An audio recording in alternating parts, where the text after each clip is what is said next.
May 10th, 2023, Wednesday of the 5th week of Easter. A reading from the Acts of the Apostles.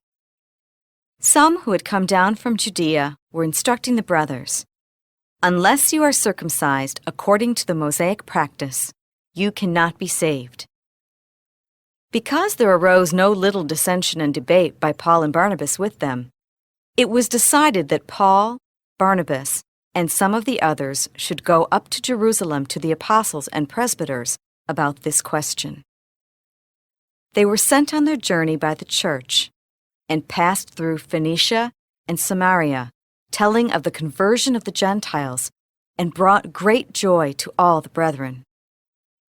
When they arrived in Jerusalem, they were welcomed by the church, as well as by the apostles and the presbyters, and they reported what God had done with them. But some from the party of the Pharisees who had become believers stood up and said, "It is necessary to circumcise them and direct them to observe the Mosaic law." The apostles and the presbyters met together to see about this matter. The word of the Lord. The responsorial psalm. The response is, "Let us go rejoicing to the house of the Lord. I rejoice because they said to me, 'We will go up to the house of the Lord.' And now we have set foot within your gates, O Jerusalem. Let us go rejoicing to the house of the Lord. Jerusalem built as a city with a compact unity. To it the tribes go up, the tribes of the Lord. Let us go rejoicing to the house of the Lord. According to the decree for Israel, to give thanks to the name of the Lord. In it are set up judgment seats, seats for the house of David.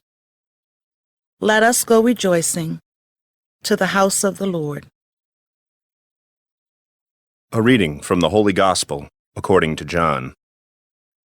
Jesus said to his disciples, "I am the true vine, and my Father is the vine grower. He takes away every branch in me that does not bear fruit, and every one that does he prunes so that it will bear more fruit. You are already pruned because of the word that I spoke to you. Remain in me as I remain in you. Just as a branch cannot bear fruit on its own, unless it remains on the vine, so neither can you unless you remain in me. I am the vine, you are the branches. Whoever remains in me, and I in him, will bear much fruit, because without me you can do nothing. Anyone who does not remain in me will be thrown out like a branch and wither. People will gather them and throw them into a fire, and they will be burned. If you remain in me, and my words remain in you, ask for whatever you want, and it will be done for you.